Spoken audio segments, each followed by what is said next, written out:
This is Sky News. Malcolm Turnbull, thanks for your time. Now, Labor says that you in opposition promised that Infrastructure Australia would do this cost-benefit analysis. That hasn't happened. Why is that? Well, we promised an independent inquiry, actually, an independent review in our policy document. Infrastructure Australia doesn't actually do cost-benefit analyses. They don't have the resources to do it. We did look at getting the Productivity Commission to do it. That would have been the more, if you like, the more traditional route, but they had a very busy schedule.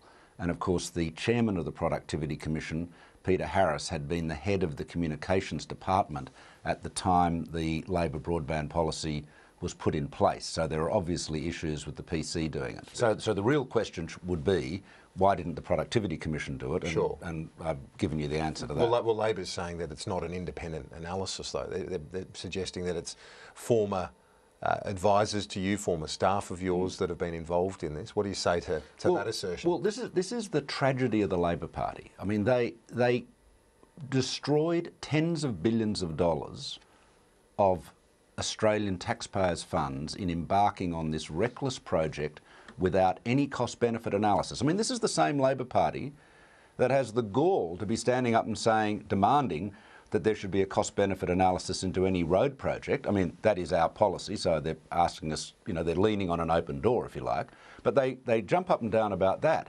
And in this project, which they thought would cost $40 billion plus, in fact, if they'd persevered with it, would have cost well over 70, they did no cost-benefit analysis at all. Do you give Labor any credit at all for the broadband network proposal? I know you say they were flawed, that there should have been a cost-benefit analysis, but then there is a net benefit to the economy from having high-speed internet, isn't there? Is there any credit for Labor? No, Labor. This is probably the worst thing Labor did because it's wasted the most amount of money. There was a standard and conventional way to go about enhancing broadband, and that means to let the private sector get on with it and provide a subsidy to ensure that the bush, regional and rural areas get a service, and that's always going to be expensive, and that's one of the, that's $5 billion worth of net cost really to the overall community to ensure that telecommunications equity. The way they went about this project was unique in the world, and as Bill Scales found in his review of the policy process, it was, as with most things in the Labor years, rushed and chaotic. And the tragedy is, there you've got Jason Clare, a young guy, new Shadow Minister for Communications, and he's there, on the Conrovian drip, just saying that everything was okay, Stephen Conroy's right. He's this pathetic little puppet.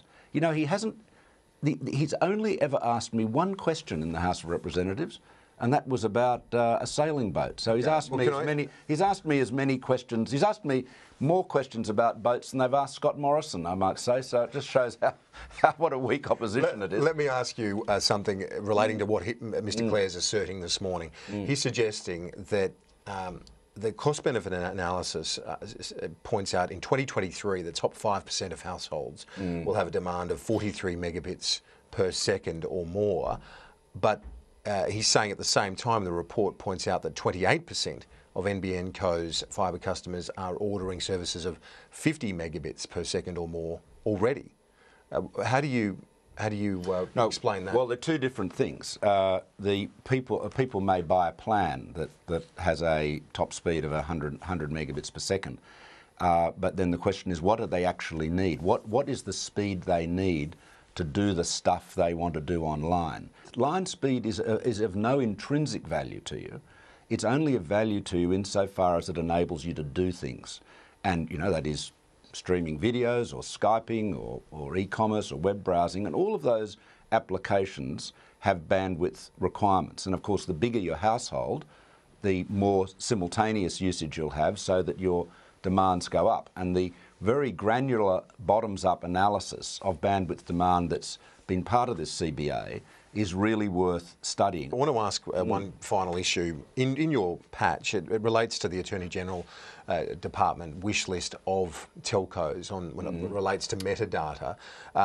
Now, the Australian reported this week that confidential consultations have given companies Telstra, Optus, iiNet their requested requirements are under the metadata arrangements. Are you confident that these organisations will acquiesce to the government's demands here?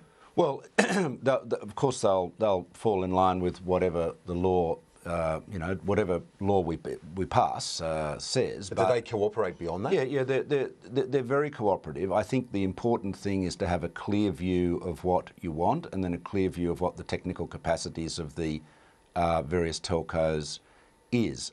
The type of data they're seeking to have retained for 2 years is really customer-specific data relating to either the telephone number you're using or the the IP address that has been allocated to you by your ISP. It must be frustrating to you to see what a mess some of your colleagues made of this, given, from my understanding, and from basically what you're asserting, is that the arrangements are the status quo. The intelligence agencies have had this capacity for some time, and they just want to maintain the status quo. How did the government mess up the explanations? Well, I don't think there was a mess. We went through very carefully what the agencies were seeking. The matter was clarified with considerable precision, both by me and then subsequently by Andrew Colvin from the AFP and David Irvin, the head of ASIO. So I think everyone's clear about what the agencies are asking for, and they're asking. Now they are. Well, they are clear now, and that's the important thing. We can't live our life backwards. Minister, thanks for your time. Thank you. We now the Shadow Communications Minister, Jason Clare. Mr. Clare, you heard what Malcolm Turnbull's had to say. He's basically saying Labor's in no position to be criticising this independent cost-benefit analysis done of the NBN because you didn't even do one when in government. Well, I heard what Malcolm Turnbull said this morning. He said that he never promised that he'd get Infrastructure Australia to do this report. But Kieran, I went back and checked. On the 16th of August last year, Malcolm Turnbull said, and I quote, and this is in IT News, "We're going to do a rigorous analysis. We'll get Infrastructure Australia to do an independent cost-benefit analysis." This is the point I'm making. If you're going to do a cost-benefit analysis, it's got to be independent. He promised 3 weeks before the election that he'd get the government body Infrastructure Australia to do it. What he's done instead is release a report today that's been done by former staff and former advisors and some of the most vociferous and trenchant critics of the NBN, and this is what you get as a result. Mr. Turnbull says his policy document, the government's policy document, was to have an independent inquiry, not one done by Infrastructure Australia. He said they didn't have the capacity to do it anyway. Well, why did he say that on the 16th of August? All I'm doing is holding him to his words, just like Tony Abbott promised no cuts to education and no cuts to health, and then he's broken all those promises. Malcolm Turnbull, 3 weeks before the election, said he'd get this independent body to do this report. What he's done instead is put the foxes in charge of the hen house. He's got people who hate the NBN to write a report saying how terrible it is. Well, in terms of the report itself, though, you're talking about individuals like the former head of the Victorian Treasury Department. Why is someone of that capacity, of that calibre, not appropriate to do the job? I'm making no criticism of Mr Vertigan, but I'm saying the report's tainted by the fact that it's been prepared and modelled by people who used to work for Malcolm, who used to advise Malcolm, or used to work for Mr Ergas. And when you do that, you're not going to get the independent report that Malcolm Turnbull promised. I want to ask you about the counter-terrorism laws. There's a suggestion that Labor's not convinced on the reverse onus of proof. That's certainly the suggestion from Mark Dreyfus that he's got some concerns about it. There's a chance then, with the support of the crossbench, that element of the counter-terrorism law could be blocked. You saw the poll yesterday, nearly 80% of people support this measure. Will Labor, in the end, err on the side of caution here? Well, it's essential that our law enforcement agencies and our national security agencies have got the right powers and the powers that they need, and we will work closely and constructively with the government on this. About the metadata requirements, yesterday apparently the wish list of the Attorney General's Department has gone to the telcos. Are you comfortable with what you're hearing, seeing on this as the Shadow Minister? Well, again, metadata is very important. Law enforcement agencies and national security agencies use it all the time to keep Australians safe and have for a long time. We need to make sure that we get these laws right. Unfortunately, George Brandis made a mess of it a couple of weeks ago. When they bring forward the legislation, we need to make sure that they know what they're talking about and that they get the model right. Professor Michael Wesley from the ANU. Professor Wesley, the IS has been the subject of airstrikes by the US. It's stopped them in some areas, but they have been able to secure a very important airbase in Syria. Can you talk us through those developments and how significant they are in terms of the threat of IS? Look, they're pretty significant indeed. The airbase is called Tabqa. It's in northern Syria. It contains substantial numbers of very significant weaponry, including tanks and armoured personnel carriers. So ISIS once again, or the Islamic State once again, increases its weaponry, increases its military potency. They have obviously got opponents and enemies on all sides, the Syrians, the Iranians, the Iraqis, all very well resourced. The Iranian Revolutionary Guard is thought to be very well trained and resourced. Why have they not been able to dent IS more effectively, with the assistance as well of the US airstrikes to this point? Well, we're dealing here with a highly effective military force, an organisation that uses guerrilla tactics extremely well and has been able to integrate conventional tactics into its more unconventional tactics as well. This is obviously a very serious military force, and we've seen the Peshmerga, we've seen the Revolutionary Guard, we've seen the Iraqi armed forces not being able to make very much of a dent, even with Allied airstrikes. Do we know where the funding's coming from? Because clearly we've seen the recruiting through the digital age has been able to get people from everywhere, including Australia, Indonesia, the UK, but where's the money coming from? Well, it's likely that the money is coming from backers of extremist Islam in the Gulf, but also Islamic State has been able to seize substantial financial resources from the cities that it's captured. So it has now billions of dollars in resources that it can spend on its recruitment and on fighting this battle. The Syrians overnight have said they're willing to work with the international community. This is the Syrian regime of Bashar al-Assad, which has been widely condemned, a tyrant. Does the international community coordinate with him? Well, I think you have to look at which is the worse evil here.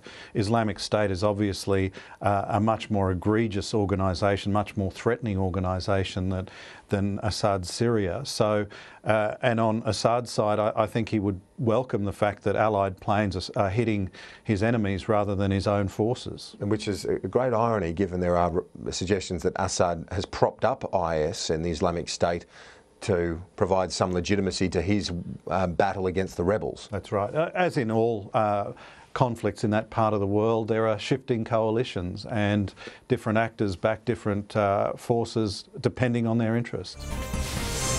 Professor Ross Garnaut considers China's new model of economic growth makes it possible to hold the global temperature increase to 2 degrees. Professor, thanks very much for your time. What is your more optimistic assessment based on? Well, it's a realistic, not an optimistic assessment. It's based on what's actually been happening, first of all, in Chinese policy since 2011, now being reflected in the data. We've seen a very big change in trend. Does China's advances help other nations leapfrog technology and develop more sustainably? Is that part of the reason why it will have that impact? China has shown it's possible for developing countries to achieve rapid growth while breaking the link between economic growth and rising living standards and rising emissions. And you once had a very lively debate with Clive Palmer. He's since had a conversion and supports action on climate change now. What do you think of his idea of the dormant ETS? Let me say that it's a step forward for Australia, for Mr. Palmer to have changed his mind. As he has said, when the facts are put to him, he changes his mind. That's what a rational person does. And it's important for Australia, given his position, that he's done that. He's committed to keeping in its present form the renewable energy target, the Clean Energy Finance Corporation, the Australian Renewable Energy Agency, the Climate Change Authority. He didn't include in his suite of commitments commitment to keeping carbon pricing.